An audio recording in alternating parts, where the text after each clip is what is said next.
Hey everybody, and welcome back to the KDLT Sports Blog in our Sports Bunker. This is Mark Ovenden, our sports director and of Calling All Sports. I'm Zach Borg, the weekend anchor on KDLT. Let's get right to it. A very fun week of basketball, especially out at the old barn, the Sioux Falls Arena, which for me, I love the new place, but when you get a good crowd in the arena, that place really gets rocking, and we had that this week. The Augustana men beating both Northern State and Minnesota State Moorhead. Moorhead was actually ranked 6th in the country. Augie was ranked 4th. They could be up to number 2 when the national rankings come out on Tuesday, but just a terrific week. Over 7,500 was the crowd count for the combined games, and Augie with 97 and 98 points in victory, and what ended up being big victories. Well, the atmosphere was great. I went out Saturday night just to watch the game, which I rarely get a chance to do, very rarely get a chance to do. And it was enjoyable to walk in and feel the atmosphere that I haven't felt in the arena for a college game in a long time. I questioned whether they'd ever get that. Summit League tournament. It's best since I've seen since the Summit League tournament. No, I'm talking. I guess I should be more specific and say for Augustana. Now in the old days, they used to fit 9,000 people in there for Augie SDSU games, right. And that was awesome. But the atmosphere was great, Saturday night in particular. Friday night against Northern, the Wolves travel really well. They always have great fans. Yep. The atmosphere was good then, too. In fact, I'm not so sure Northern's not the toughest competition that Augustana's faced this year. Moorhead was a good challenge, and it was close for about 30 minutes. 2/3 of the game, maybe a little more than that. It was like 66-65, and then bang, before you knew it, Augie went on a tear and the game was over. And we were talking about that earlier today. That's something they've been really good at this year, is making sure they finish off games. Yeah. When they got a chance to win, just go ahead and make sure you got the win so it doesn't come down to a last-second shot. And that intrigues me, too, because as Coach Billeters kind of said, they're not a very deep team. They've had some injuries. They only really go about 7 deep. Yeah. Yet they get on these finishing kicks when they're – because both those games, they look like blowouts at the end, but the Northern game, I think, was still a good game with about 5 minutes left. Those were – you look at the box score and you think they blew them out all day. They just got on a run at the end and buried both Especially of those the Moorhead game where it was a 17-point difference, but it was a very close game for most of the game. Exciting, and it was a big win for Augustana if they want to try and host the region. So that was it kind of looks like that's the team that it would come down to against. And as of right now, they're in good position regional after winning. rankings, I think, come out in about 2 or 3 more weeks. Of course, they only have 4 more games left. You talked about getting 9,000. Of course, that was when they had the old bleacher seating, I think. But if they get the regional there, do you think they pull away the curtains and we maybe get 5,000, 6,000? They will if they feel like they need to. Otherwise, the curtain thing is making more and more sense to me than I ever thought it would. It really gave both Friday and Saturday night a very intimate feeling to the crowd being right on the court, and it was pretty loud. In fact, Moorhead traveled really well. They had a student section that was there. 2 buses came down from Moorhead, and they had a whole bunch of people up in one of the suites. So that made it more fun to have them there, and it could happen, especially based on seeing how well Moorhead traveled. It could happen if Augie hosts the region that they would open it up, but they still don't want to open it up and only have a few more people sitting there. I could just see it if they got to especially if they got to a region championship. Right. Then I could easily see 6,000 people filling that arena for even not the Augustana fans, just the casual fans. Even the USF fans might want to come out and watch, or doubt it. Maybe not. Don't think so. It has to be Augie or Northern in the championship game to get a good crowd. They have Augie, by the way, has 2 more home games. Their final 2 home games, at least of the regular season this week, against SMSU and Sioux Falls. All men's and women's doubleheader, obviously. Touch on Northern real fast. I was impressed with them. They look like a really good team. Can go high-low. They can go inside, outside. Spencer Pankinen was great in that game. They're 19-5. They've got 4 very winnable games left. St. Cloud and Duluth are at the Barnett Center this week, and then they go to Bemidji and Crookston. So they could be 23-5. We don't know those rankings yet. Do they maybe have to win the NSIC tournament to get in, or do we think they can get into the regional either way? After what happened to USF in football, who knows? Yeah. So I guess I want to see the region rankings before I even guess on that. You'd like to think that 23-5 would be good enough, but the safer bet for them would be to win the NSIC tournament. They look like a tournament team to me, the team that deserves to be there. I think I wouldn't want to see. They're the sleeper right now in the NSIC tournament, I think. I know Moorhead swept them, but especially you get them down to Aberdeen with their falling, and the women's team is, although the women's team had a tough week. They lost a buzzer beater to Augie, and then I think they lost another, about the same scores, 59-57 Augie, and then 58-57 at Wayne, but those are two pretty tough games. Two really good teams, but still, those are gut-wrenching losses. When you think they were ranked as high as, I think, third in the country at one point. So they've got a really good team. Rachel Krogman's as good as it gets. Sadie Stotesbury's also pretty good too. They complement each other really well on that front line. I think they've got a team that could go far in the postseason. A lot of experience back too. I know they lost a Kusler, who they seem like they have 100 Kuslers. But they've got most of the team back from last year, aside from losing her. So, well, obviously, as we kind of alluded to, big week coming up. First state tournament, actually, of the state tournament season, state gymnastics. I know last year was Mitchell and Madison winning the team titles. That's up in Watertown. We'll have a lot of coverage of that. Madison's always been kind of the dominant team out of Class B, and I think Mitchell's still pretty good again. So it'll be kind of interesting to see how that plays out. Madison won 16 consecutive state tournaments. That's a national record. Dual knocked them off for a couple of years there when they had Megan Sievers and Sam Wiekamp.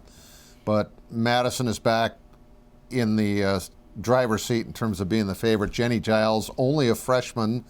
She's probably going to win the all-around, I would think. She's had a great year. Giles family's pretty good. This would be their 18th. This would be their 18th title in 21 years if they would win this year, and I think they're a heavy favorite. I also think Mitchell's a heavy favorite to win in the larger class. Audra Rue has done a wonderful job with that program that almost went away at one point after they were so dominant when they had Brooks Ersasimo and her daughter, Amelia. When those two were on the team, that was as good a gymnastics team as I've seen in all the years I've lived here. They were phenomenal. And they're getting back to that. They had some incredible scores this year. Plenty of basketball as well, too. If you're in Mitchell, too, by the way, you got the Dakota Wesleyan Classic with some really good Class A and B teams matching up. Some teams that'll could be figuring in the state mix here when the tournaments and the regions and the districts get going here. And the Tigers, by the way, avenging an early season loss to Dort. Not even early, it was mid-season because they were undefeated for a long time. Lost to Dort in overtime at Dort. Beat them by 30 last week. GPAC and NSIC tournaments start here in like 2 weeks, basically. Summit League, big one coming up on Saturday in Brookings. It could essentially be the regular season title coming down to it, although Oral Roberts and now Fort Wayne are kind of getting back in the men's mix. But North Dakota State at South Dakota State, great rivalry. A little surprising that these two teams are 1 and 2 with the records they have, just because they had lost so many people from last year's team. You think about that NDSU team, which of course beat Oklahoma in the tournament. Taylor Braun, Bjorkstrom, the Trayvon Wright. In the SDSU, you had Dykstra, Chad White, on, and yet these teams are, you look at them, I think SDSU's 18-8, NDSU's 17-7, and 1 game ahead in the loss column. NDSU's 9-2 in the league. Now they have to go to Denver. State's 9-3. They do have to go to Denver. State has the whole week off, so maybe a nice little advantage there for Scott Nagy to get some extra rest and prep. But a little surprised, like I said, to see these teams still so good atop the league with a lot of newcomers. Says something about their programs. They both have, they just reload. They don't start all over again. They've got guys. They don't. Neither team loses enough guys all at once to where they're devastated by it, and that's important when you're building a program, not just a good team, but a program. And both teams are certainly there. Could be the championship matchup, but that's whole league. As we said, I think Fort Wayne's now won 7 in a row, so all of a sudden they're starting to look like they're a contender again. And gonna be, I think the fun matchup to watch on Saturday would be Lawrence Alexander, who's probably the player of the year with North Dakota State. He's one of the few guys who came back from that team, against George Marshall, who's starting to kind of, you can see he's starting to get it. That'll be a 4 o'clock start over at Frost Arena. Also a good wrestling match after that with SDSU taking on Stanford. Oh. And the Jacks are doing much better in wrestling this year, too, by the way, with Chris Bono. They've got a couple of guys, Cody Pack in particular, a local guy who's ranked as seventh Something like that, yeah. He's in the up national there. rankings in his weight class. So, yeah, they've been fun to watch. And as if we don't have enough stuff still going on, Is there more? Yeah, well, there's one more thing that's actually starting this week. On Sunday, the Sioux Falls indoor football Storm. Hard to believe. Of course, this was a matchup that used to be a pretty fun rivalry back in the day against the Sioux City Bandits. It's an exhibition game, although it's our first look at the Denny as an indoor football facility. That's Sunday at 2 o'clock. The Storm, a lot of changes, obviously. Well, I won't say a lot of changes. A lot of their guys are back. When we went to camp tonight, I even hear James Terry's going to be back again for another year. But that doesn't surprise me. the biggest one, the big notable that's gone is Chris Dixon, who is retired, and he's now actually the coach of the new expansion team in Billings. Obviously, they had one for a long time before that tornado. Martavius Young takes over at quarterback. Now, we kind of forget, he was supposed to have this job 2 years ago. Right. He got hurt pretty badly, and then, of course, Terrence Bryan ends up coming out of retirement. They win a championship that year. Then Chris Dixon comes back from the AFL. The new look Storm. What do we... I don't think they're going to be... I think Martavius Young can step in pretty quickly. Yeah, he just doesn't have a lot of game experience in this league. Right. He's been on the team, so he's got the experience of being around the players and practicing with them and all that, but you also don't get the reps as the backup quarterback that you do if you're Chris Dixon or Terrence Bryant. So he was actually a receiver though for most. Yeah, they were he's such an athlete. Right. They were trying to work him in. Right. They were trying to figure out how to keep him on the roster and use him, a la Julian Edelman type of guy. Yeah. But he's really a quarterback, and I think he'll do fine. I think their success quite often is based on how solid their defense is anyway. And a lot of them are back. When they've got a great defense and then they got a great quarterback like Chris Dixon was, the games aren't close. Last year there were actually a lot of close games, which made it a lot more fun to watch. And even the year before that with Terrence when he came out. So I think they'll be fine, and it'll be interesting to see what it's like in the Denny. I think I'm more interested in that than I am the game itself because it's an exhibition game and it's a team they won't play during the regular season. Wish they could still play. The Bandits. City, though. It was a great rivalry, and the Bandits were actually the team they beat for their first ever title game. I was there down in Sioux City. That's when Fred Jackson was the best player in the league, and he was the best player on the field that day. But the best player didn't win the game. The best team won the game, and Adam Hicks kicked the game-winning field goal right at the end of the game. Terrence Bryan had been benched during the regular season. They finished, I think they were 500 during the regular season, got in the playoffs, got on a roll, and it was cool. It was, to me, the most memorable of all their That was what started it, actually, Because the odds were against them, too. Yeah. Going up against the best football player easily in the if not one of the all-time best indoor football players for this level. Yeah, he rushed for the kind of yardage that a really good player on a big field would rush for. And when you're rushing for over 100 yards a game in indoor football, that's absurd. That's crazy because you don't get those kind of rush. First of all, the field's half as long. Second of all, it's a throwing game, not a running game. So that's how good Fred Jackson was. They relied on him and rode him to the championship game. Well, aside from, like you said, it's an exhibition, and I don't know how much of a crowd they're going to get for although it is at 2 o'clock on a Sunday. I think they'll get a good crowd because it's at the Denny. And it's on a Sunday, so it's not really competing against anything. Yeah. I think the bigger crowd obviously comes in on March 28th when they have their home opener against Billings. And when I talked to Curtis at practice the other day, he said, from what he's hearing, there are plans to have the upper deck open a couple of times. So... Well, they're expecting some big crowds. Chris Dixon is coaching that team, so yeah, it could be kind of fun. The league itself could be more interesting this year, too. We're going to see Tri-Cities twice. We hadn't actually seen Tri-Cities come in here in a while. And the big story with the league, though, is they expanded with 2 teams. Obviously, the Billings team with Dixon, Wichita. And then you bring in Iowa out of the AFL. The Barnstormers. Barnstormers, of course, you know that name, where Kurt Warner formerly played for him.